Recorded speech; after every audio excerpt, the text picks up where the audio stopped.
সকলকে দৈনিক ভোরের আকাশের পক্ষ থেকে স্বাগতম। সবুজ পাতা আর হলুদ ফুলে একাকার হয়ে আছে পুরো ক্ষেত। ক্ষেত পরিচর্যার পাশাপাশি বিক্রির জন্য করল্লা সংগ্রহে ব্যস্ত সময় পার করছে কৃষক।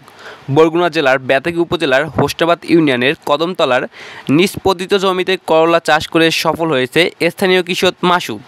কৃষকরা জানায়, আবহাওয়া অনুকূলে থাকায় চলতি বছর করল্লার ভালো ফলন হয়েছে, আর করল্লা চাষেও তাদের কম খরচ লাগছে।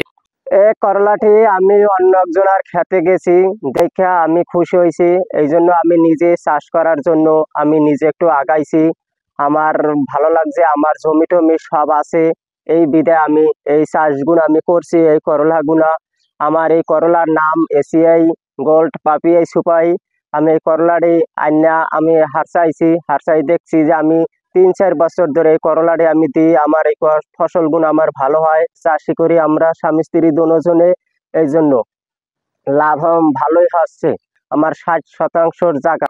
প্রতি বিঘা জমিতে সার বীজ প্রয়োগ সহ খরচ পড়ে 40,000 টাকা, আর উৎপাদন হয় 1,600 কেজি করল্লা, যা থেকে লাভ আসে 40 থেকে 45,000 টাকা।